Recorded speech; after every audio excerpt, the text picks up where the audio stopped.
지난 3월 20일부터 24일까지 한국 공군은 미국 공군과 함께 서해 해상사격장에서 연합야외기동훈련인 전사의 방패훈련의 일환으로 공대공 실사격 및 공대지 폭격훈련을 실시했습니다. 공군 공중전투사령부 주관으로 진행된 이번 훈련에는 우리 공군의 F-35A, F-15K, KF-16, F-16, F-4E 전투기와 미국의 A-10 공격기가 참가했습니다. 훈련은 공대공 공대지 미사일, 공대지 폭탄을 실사격하며 적 핵심 표적에 대한 연합공군의 정밀 타격 능력을 확인하고 한국형 3축 체계 중 킬체인 능력을 확인하는 데 중점을 두고 진행됐습니다. 그런데 이제 이 훈련에 KF-21이 투입될 날이 머지 않은 것 같은데요. 최근 KF-21이 비행시험 중 무장시험까지 성공해낸 것입니다. KF-21에서 미티어 공대공 미사일이 발사되는 모습을 지켜보던 관계자들은 그동안 KF-21 개발에 흘린 땀과 눈물을 보상이라도 받은 듯 진심으로 기뻐했습니다. 국산 초음속 전투기 KF-21이 초음속 돌파 비행과 야간 비행에 이어 비행 중 무장을 기체에서 분리하고 기총을 발사하는 시험에 각각 성공했습니다. 방위사업청은 28일 KF-21이 경남 사천에 있는 공군 3훈련 비행단에서 이륙해 공대공 무장분리시험, 공중 기총발사 시험을 성공적으로 수행했다고 밝혔습니다. 그동안 KF-21 시제기는 시험 비행 때마다 하부 무장창에 미티어 미사일을 장착한 모습을 과시해왔습니다. 이는 무장 탑재 상황에서의 비행 특성을 시험 비행 단계에서부터 알아보기 위한 것이기도 했지만 훗날 KF-21이 취역했을 때 보여주게 될 공대공 전투 능력을 미리 보여주려는 의도도 있었습니다. 그러나 KF-21의 개발을 질투하는 중국이나 다른 국가들에서는 한국이 실제로 발사하지도 못하는 가짜 미사일을 장착해서 쇼하는 것이라고 근거 없이 깎아내리며 비난하기도 했었습니다. 그런데 KF-21이 예상 일정보다 빠르게 무장시험에 당당히 성공하는 모습을 보이자 이들은 입을 꾹 다물고 아무 말도 하지 못하고 있는데요.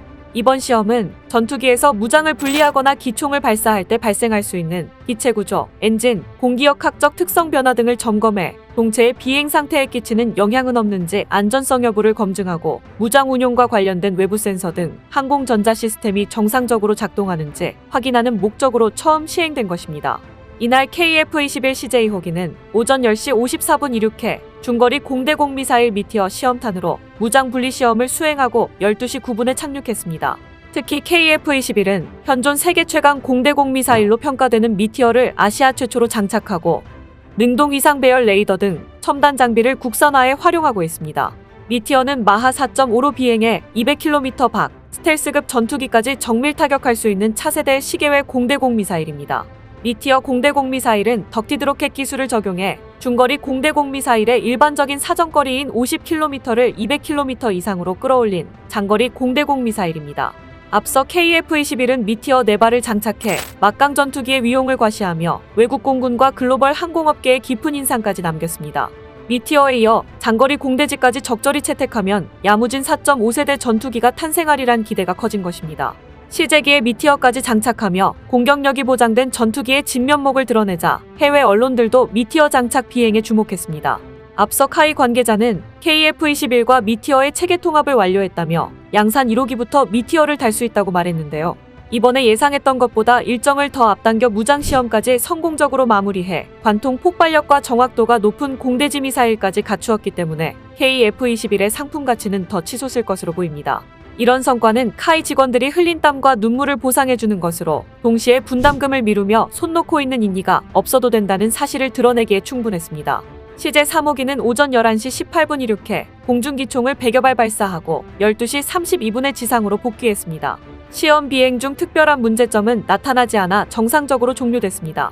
기총은 전투기의 기본적인 전투 성능을 보장하는 최소한의 무장이지만 스텔스기로 사용할 때에는 은근히 까다로운 점이 많은 무장입니다. 기총을 발사하는 순간 레이더나 적외선 센서에 탐지되는 것은 어쩔 수 없지만 발사하고 난 다음에 동체에 미치는 영향이 문제가 되기도 합니다. 특히 현존 최강의 스텔스 전투기 중 하나로 꼽히는 F-35가 기총으로 인한 문제를 많이 겪었던 것으로 알려져 있습니다. 몇 년 전만 해도 F-35에는 800건이 넘는 결함 사항 중 기총에 관련된 문제도 보고되어 있었습니다. 소프트웨어의 결함으로 지상 목표물을 기총으로 제대로 맞출 수 없다는 점과 기총을 쏜 후 발사구 근처의 외장에 균열이 발생해 스텔스 도료가 벗겨져 문제가 생긴 점이 대두되었습니다. 이를 해결하지 못한 미국은 F-35를 판매한 해외국들에게 기총 실탄을 전혀 제공하지 않았다는 사실까지 밝혀져 이슈가 된 적도 있습니다. 실제로 한국 공군이 갖고 있던 F-35도 탄약은 전부 공포탄이었습니다. 당시 방사청은 미국에 요청했으면 가져올 수도 있었지만 스텔스 성능을 유지하기 위해 공포탄만 받아왔다고 밝혔었습니다. 이때 많은 사람들은 이 사태를 안타까워하며 공중전력을 미국에 의존하지 말고 하루빨리 KF-21이 도입됐으면 좋겠다고 기도했었습니다. 그런데 이번 시험에서 KF-21이 100발이 넘는 실탄을 사격하며 기총의 위력, 기총 시스템의 정상 작동 여부, 발사 후 항공기 손상 여부 등을 모두 확인했으나 전혀 문제가 없었다고 나타났습니다. 미국 F-35도 어려움을 겪고 있는 기총 발사 후 스텔스 성능 유지에 성공한 것입니다. 사실 KF-21 개발하는 데 있어서도 가장 핵심인 무장 통합에 여러 가지 논란이 있었습니다. 대한민국 정부는 당초 미국 측과 최첨단 중거리 공대공 미사일 AIM-120C 암람이나 AIM-9X 사이드와인더 등을 탑재하기 위한 협상을 벌여왔습니다. KF-X 개발 당시 미국 국무부는 KF-21이 확실히 완성된 상태가 아니기에 민감한 기술 자료를 제공하기 곤란하니 조금 기다려달라면서 자료 제공을 미뤘습니다. 그리고 미국은 당시 대한민국이 요청한 AIM-120C 암람 공대공 미사일에 대한 수출 승인도 해주지 않았습니다. 전문가들에 따르면 KF-21이 수출 시장에서 자국산 F-35A나 F-16 개량형의 경쟁자가 될 수밖에 없으며 미국의 통제권을 벗어나는 전투기가 확산되는 것도 좋아하지 않기 때문에 무장 통합을 지연시킨 것으로 보고 있는데요. 결국 그래서 한국은 MBDA의 미티어 중거리 미사일과 독일 딜사의 IRIS-T 단거리 공대공 미사일의 통합을 결정할 수밖에 없었습니다. 하지만 뒤늦게 미국도 두 미사일의 통합 허가를 내주었고 그 덕분에 KF-21에는 총 4개 종류의 미사일이 모두 통합할 수 있게 된 상태라고 볼 수 있습니다. 하지만 KF-21 전투기와 미국제, 유럽제 미사일의 체계 통합이 다행히 승인된 상태이나 서로 다른 유전자를 가지고 있는 항공기의 레이더와 공대공 미사일의 무장 통합은 기술적으로 어려울 뿐 아니라 예상하지 못한 외교적인 걸림돌로 인해 사용이 불가능하거나 KF-21 수출에도 큰 문제가 될 수 있습니다. 이러한 우려로 인해서 일본도 미국산 전투기 플랫폼의 제약에서 벗어나기 위해서 장거리 공대공 미사일을 자체 개발하고 있습니다. 자체 개발한 공대공 미사일은 적국이 그 특성을 파악하기 어렵기 때문에 공중전에서 매우 중요합니다. 국내 방산업체가 개발한 공대공 미사일 탐색기는 미국이 운영 중인 최첨단의 AIM-9X 사이드와인더 최신형과 동일한 스펙으로 개발되었습니다. 이제는 그보다도 더 치명적인 미사일을 개발하려는 것인데요.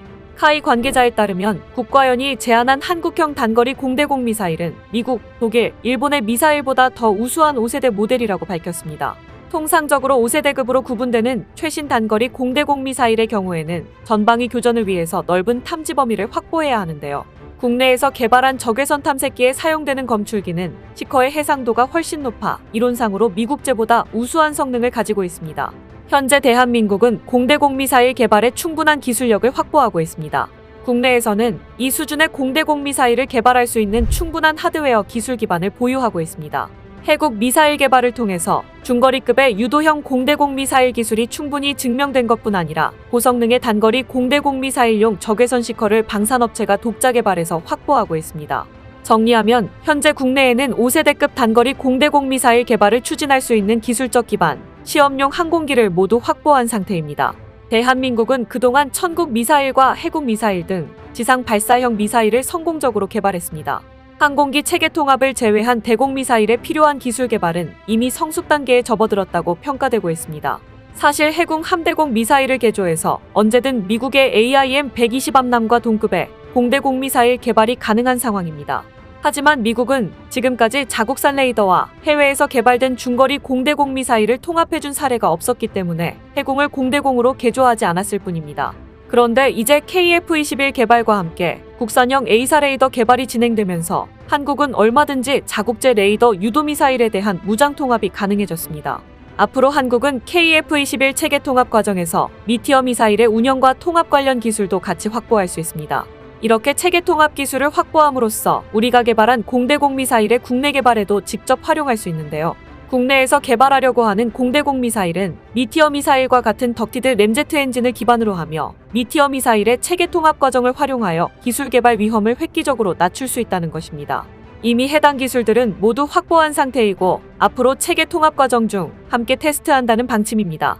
앞서 작년 7월 처음으로 날아오른 KF-21은 이후 150여 회 비행 시험을 수행하면서 초음속 비행 능력과 야간 비행 성능을 입증했고 A사 레이더를 탑재해 시험 비행에 성공한 데 이어 곧바로 무장 비행 시험에 돌입했습니다.